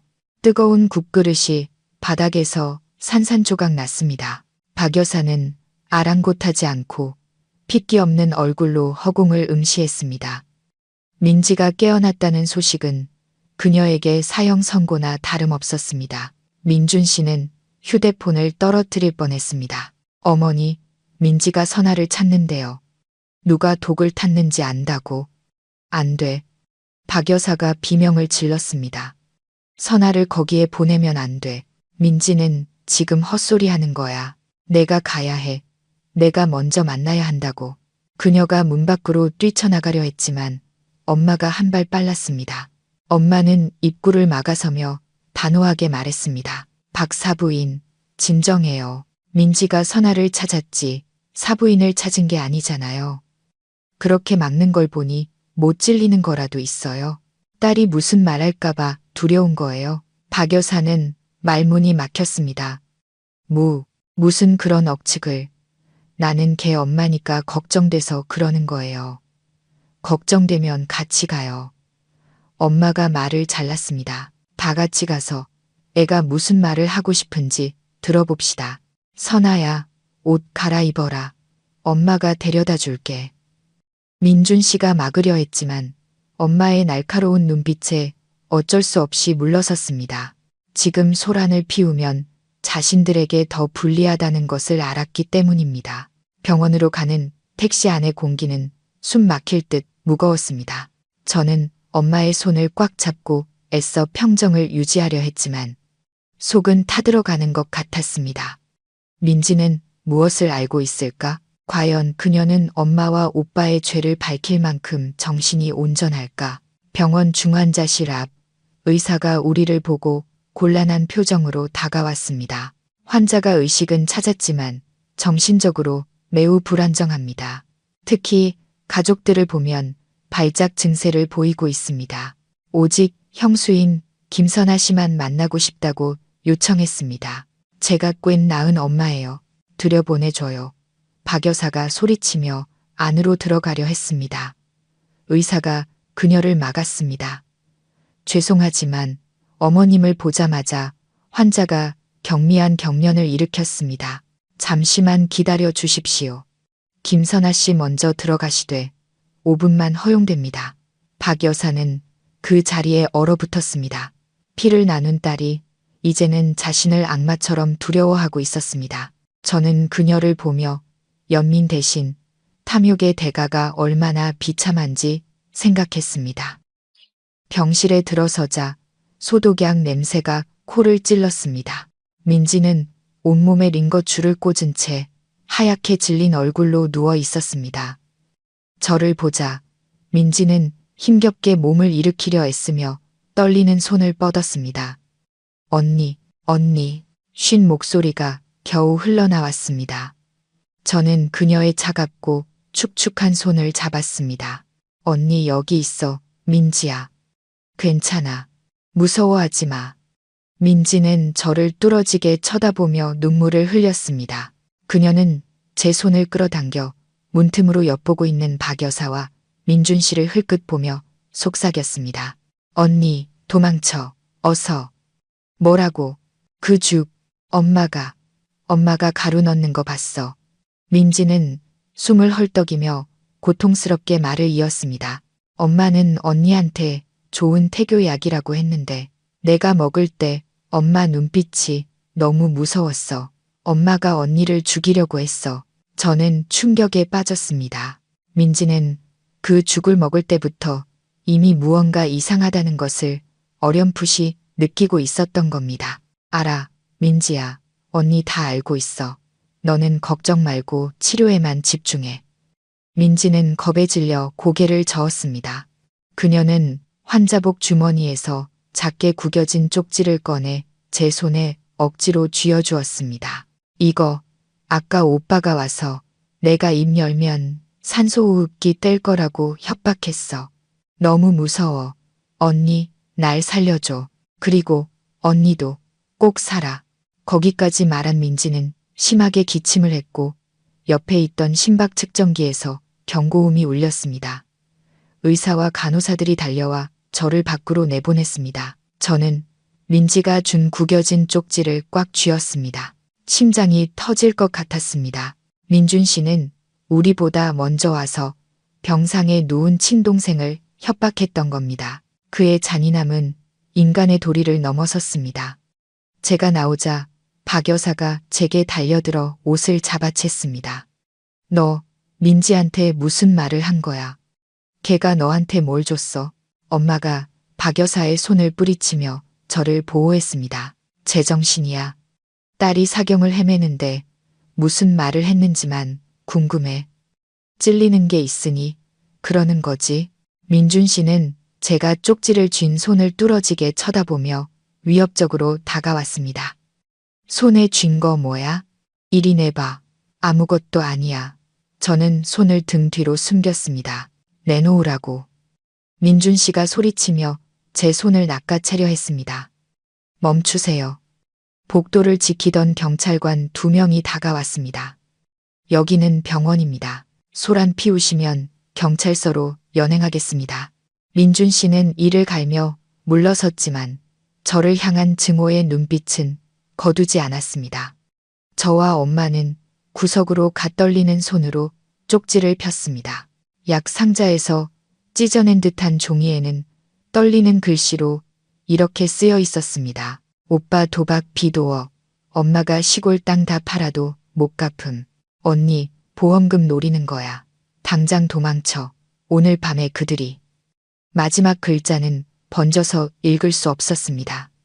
오늘 밤 그들이 무엇을 하려 했을까? 저를 죽이려 했을까? 아니면 재산 양도 각서에 서명하도록 강요했을까? 엄마는 쪽지를 읽고 얼굴이 굳었지만 이내 결심한 듯 눈을 빛냈습니다. 좋아. 중요한 증인과 증거를 추가로 확보했어. 하지만 아직 저것들을 한 번에 잡기엔 부족해. 저것들보다 한 발 먼저 움직여야 한다. 엄마, 어떻게?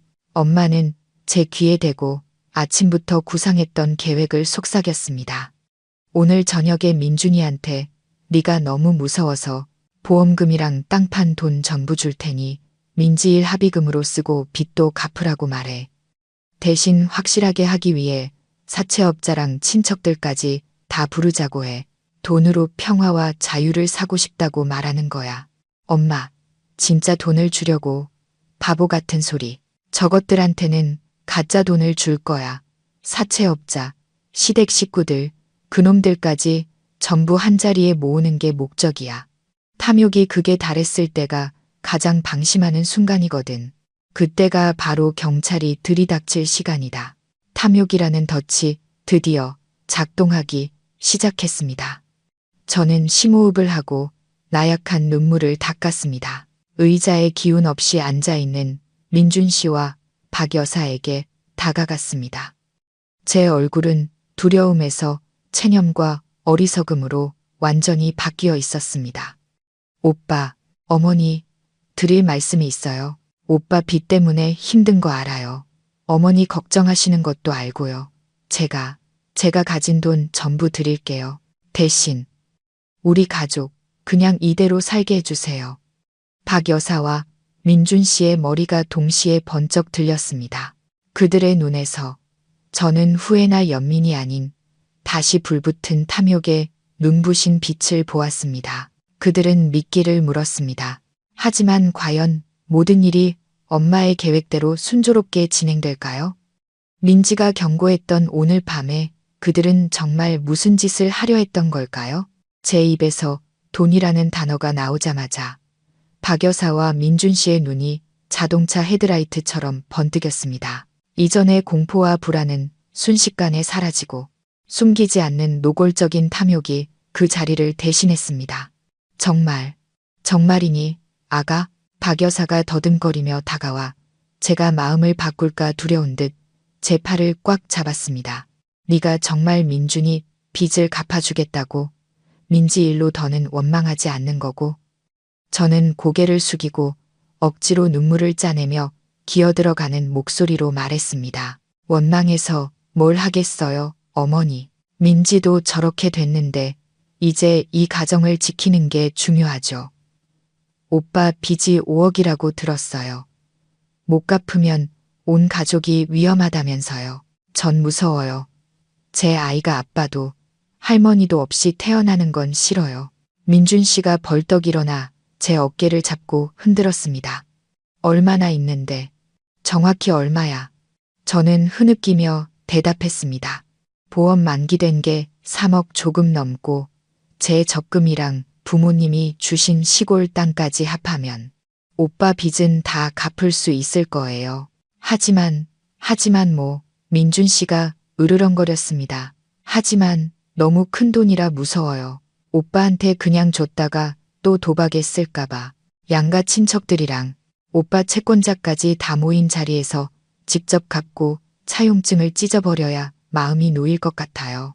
민준 씨와 박 여사가 서로를 쳐다보았습니다. 그들의 눈에 잠시 의심이 스쳤습니다. 뭘 그렇게 복잡하게 해? 그냥 나한테 계좌이체하면 되잖아.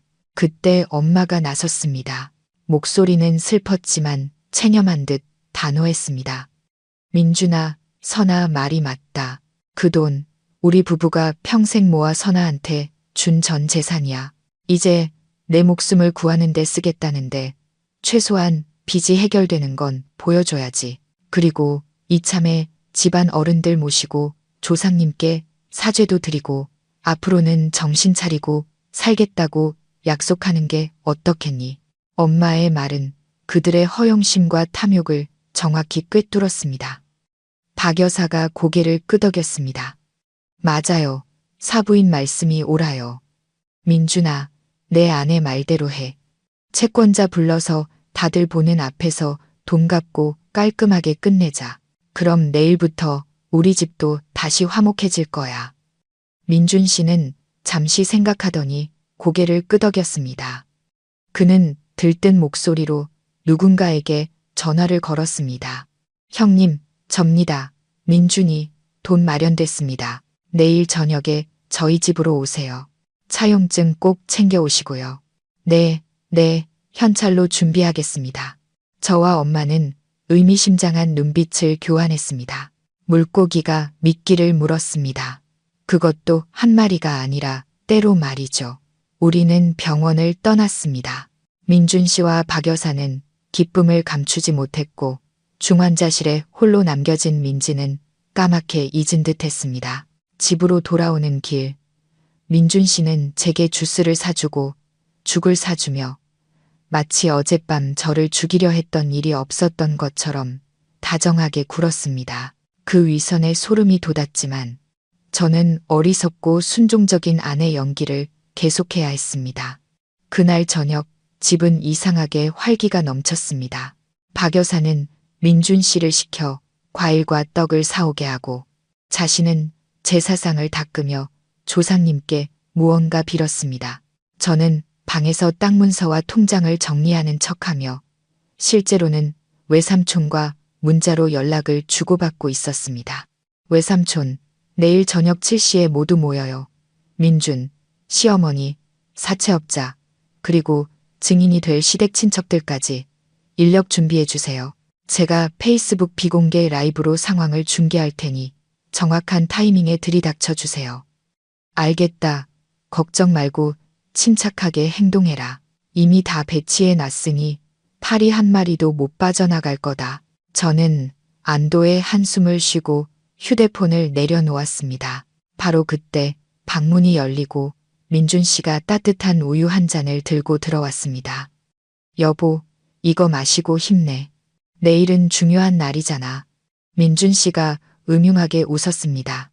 저는 우유잔을 보고 심장이 철렁했습니다. 이 안에 독이라도 아니면 수면제라도. 저는 애써 웃으며 잔을 받았습니다. 고마워요. 거기 둬요. 이따 마실게요. 지금 등기 권리증 찾고 있어서요.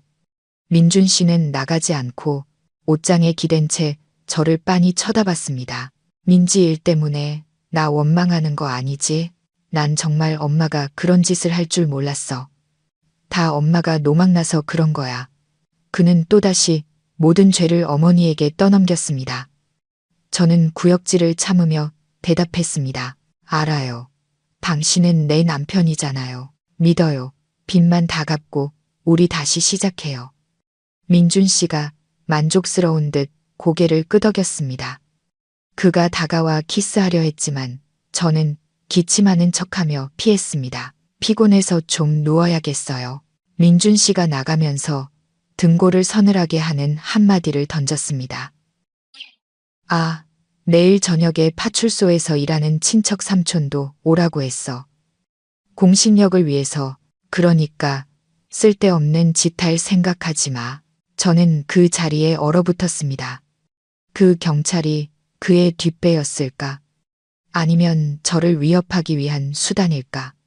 이대로라면 우리 계획이 실패할 수도 있었습니다. 저는 급히 엄마에게 문자를 보냈습니다. 엄마는 단 2글자만 답장했습니다. 더 좋지. 다음 날 저는 온종일 긴장 속에서 착한 아내 연기를 해야 했습니다. 박 여사는 5억 빚을 갚고 남는 돈으로 금을 살지 적금을 들지 계산하며 들떠 있었습니다. 저녁 7시. 집은 사람들로 북적였습니다. 시댁 친척들은 제가 전 재산을 털어 남편 빚을 갚아준다는 소식에 호기심과 질투가 섞인 눈으로 저를 쳐다봤습니다. 민준 씨가 말한 파출소 삼촌도 와서 거만하게 앉아 있었습니다. 그리고 그때 오토바이 소리가 요란하게 들리며 특별한 손님들이 도착했습니다. 온몸에 문신을 한 험악한 인상의 남자 3명이 들어왔습니다. 돈은 어딨어? 박민준, 오늘 다 갚는다고 했지. 대장으로 보이는 남자가 소리치며 헬멧을 테이블 위로 던졌습니다. 민준 씨가 저를 부르러 계단으로 뛰어 올라왔습니다. 선아야, 빨리 내려와. 다들 기다리잖아. 저는 거울 앞에서 옷매무새를 가다듬었습니다. 주머니에는 비공개 라이브 방송이 켜진 휴대폰이, 손에는 그들의 범죄 증거가 담긴 서류 가방이 들려 있었습니다. 저는 심호흡을 하고 계단을 내려갔습니다. 왔다, 내 아내. 돈 여기 있어. 민준 씨가 제 손에 가방을 보고 환호했습니다. 저는 방 중앙으로 걸어가 사채업자와 파출소 삼촌 바로 앞 테이블에 가방을 내려놓았습니다. 모두의 시선이 가방에 쏠렸습니다. 어서 열어봐. 돈 줘서 보내야지. 민준 씨가 가방을 낚아채려 했습니다. 저는 그의 손을 막고 그의 눈을 똑바로 쳐다보며 차갑게 말했습니다. 잠깐만요, 박민준 씨. 돈을 주기 전에 당신과 어머니, 그리고 여기 계신 모든 분께 보여드릴 특별한 선물이 있어요. 무슨 선물? 어머니의 잃은 환갑 선물, 그리고 당신의 송별 선물. 저는 주머니에서 리모컨을 꺼내 눌렀습니다. 거실의 대형 TV 화면이 갑자기 켜졌습니다. 그리고 첫 화면이 나타나자 박 여사는 비명을 지르며 의자에서 쓰러질 뻔했습니다. 안 돼. 당장 꺼. 저거 끄라고. 화면에는 어두운 밤. 박 여사가 냄비와 독약 봉지를 옆에 두고 필사적으로 땅을 파는 모습이 나오고 있었습니다. 연극은 끝났습니다. 이제 진실이 말할 시간입니다.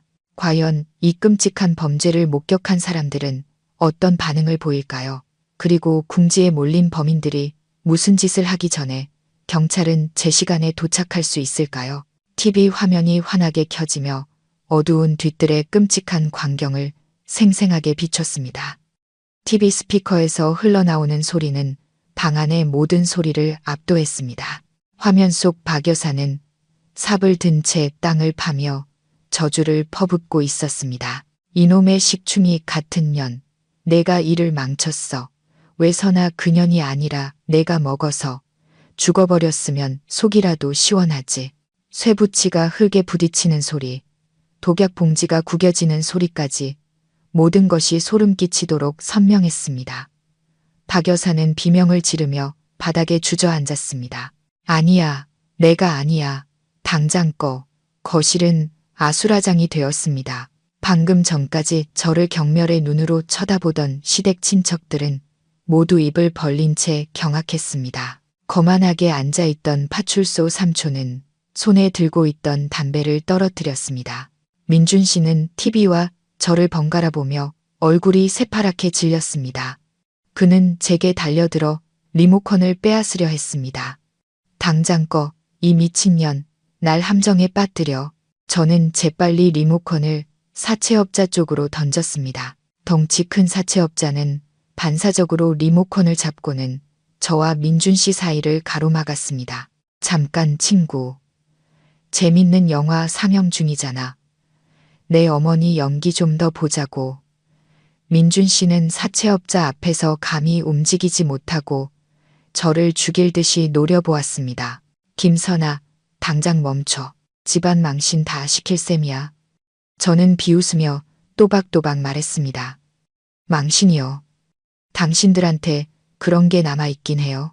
빚 갚으려고 아내와 뱃속의 손주까지 죽이려 한 사람들이 감히 망신을 입에 올려요.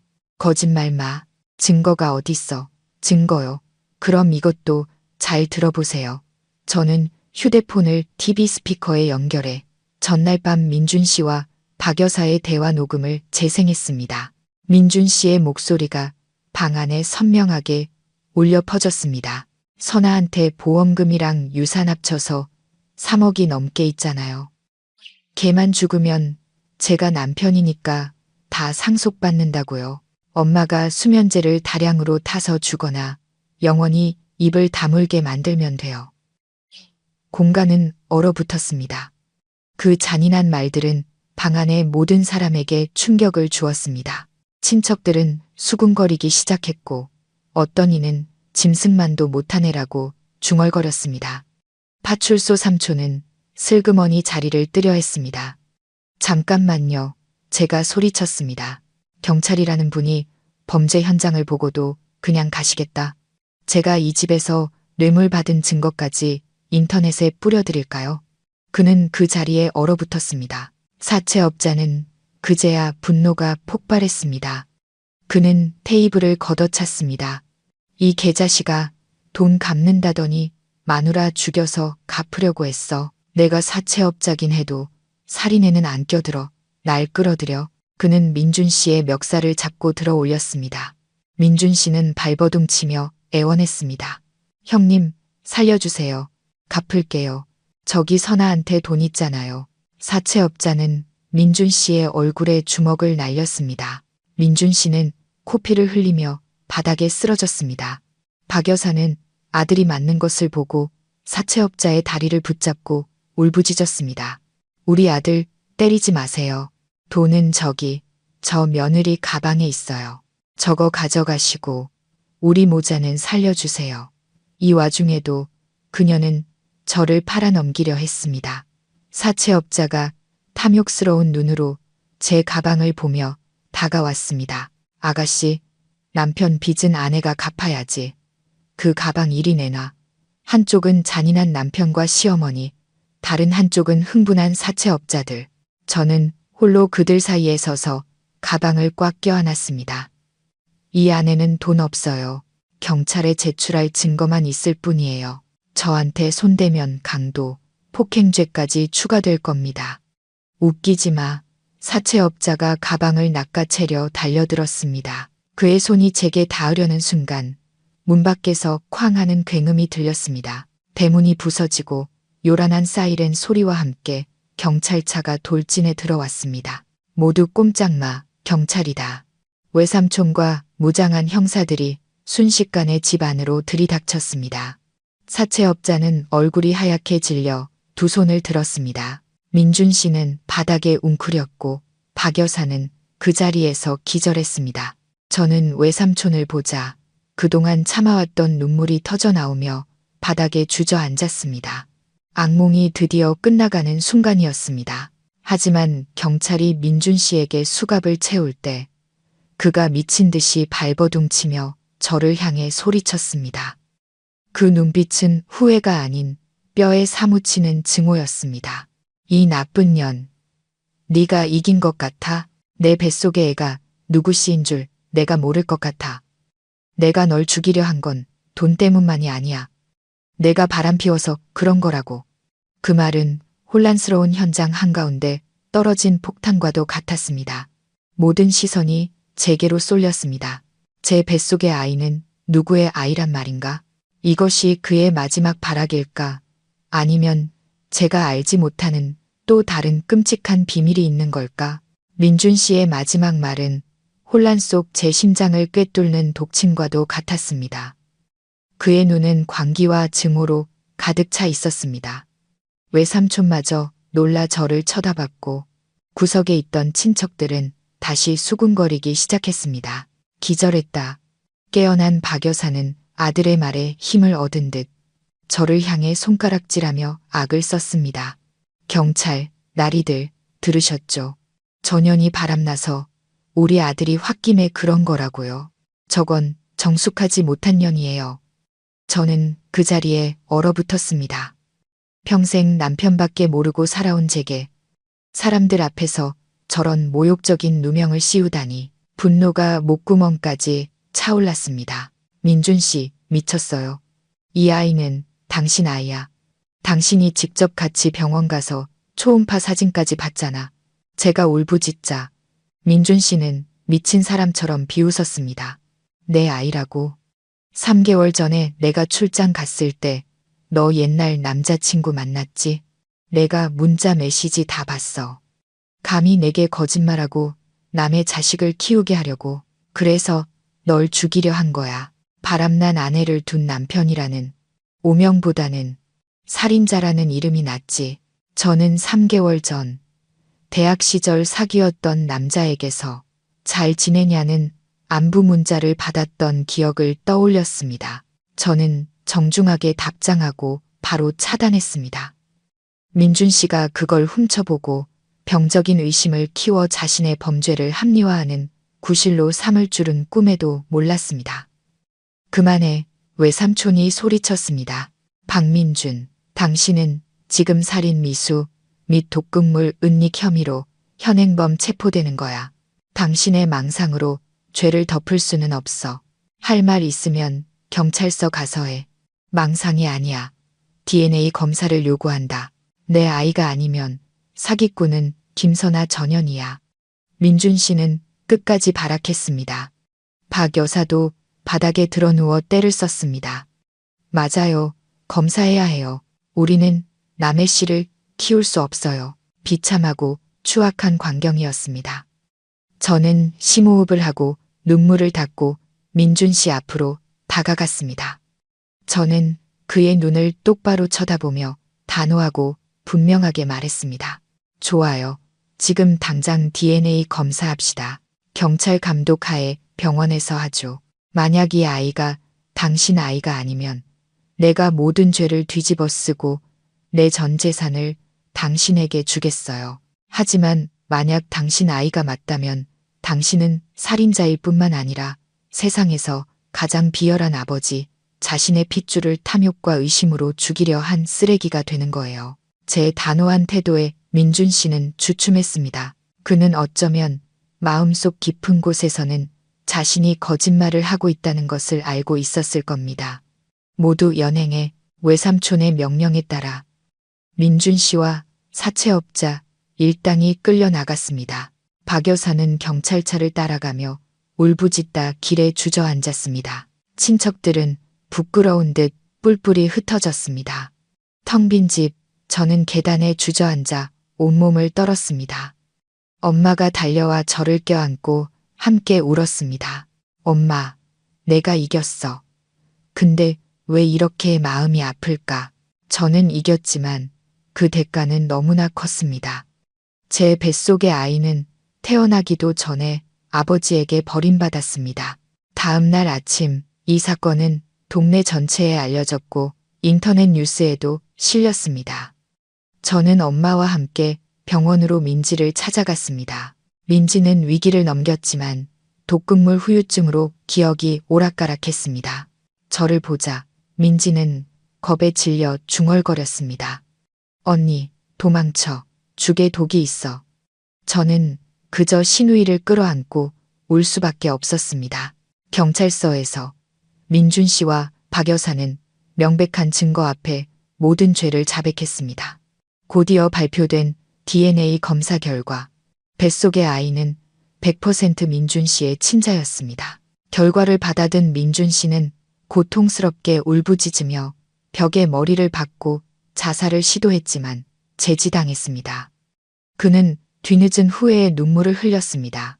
사건은 마무리되었지만 제 인생은 이 잿더미 위에서 이제 막 다시 시작해야 했습니다.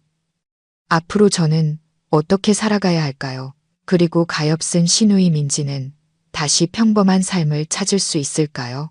6개월 후 가을 아침이었습니다. 저는 창가에 앉아 잠든 제 아들을 바라보고 있었습니다. 아이의 이름은 아난이라고 지었습니다. 평안한 삶을 살라는 제 모든 소망을 담아서요. 한 달 전 민준 씨와 박 여사의 재판이 있었습니다. 민준 씨는 살인 미수 혐의로 징역 15년을, 박 여사는 공범 혐의로 7년을 선고받았습니다. 저는 그들을 보며 통쾌함보다는 깊은 슬픔을 느꼈습니다. 재판이 끝나고 저는 이혼 서류에 도장을 찍었습니다. 아픈 기억이 가득한 신혼집을 팔고 친정으로 돌아왔습니다. 보험금과 땅, 판 돈으로는 작은 꽃집을 열었습니다. 매일 아침 꽃시장에 가서 싱싱한 꽃을 사고 손님들과 소소한 이야기를 나누며 평온한 일상을 되찾았습니다. 웃음도 다시 찾았습니다. 시누이 민지는 외가 친척들이 사는 시골로 내려가 요양 중입니다. 기억은 아직 온전치 않지만 건강은 많이 회복되었다고 합니다. 저는 매달 민지를 위해 생활비를 보내주고 있습니다. 그녀 역시 이 비극의 가장 큰 피해자이니까요. 어제 교도소에서 민준 씨의 편지가 왔습니다.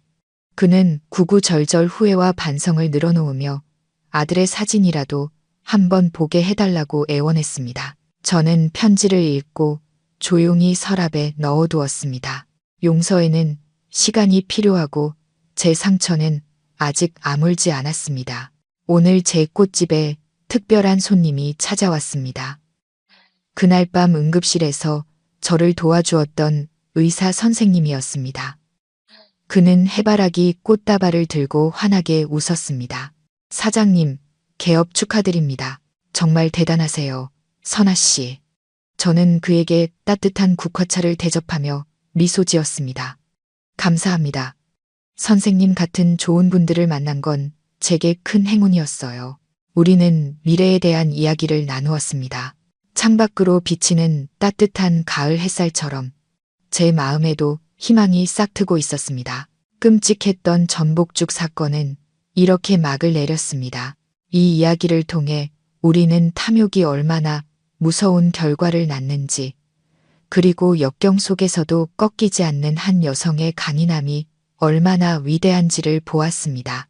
인생의 폭풍우가 몰아친 후에도 친절함과 용기를 잃지 않는다면 행복의 새싹은 반드시 다시 돋아날 것입니다. 구독자 여러분의 삶에도 언제나 따뜻한 햇살이 가득하기를 바랍니다. 감사합니다.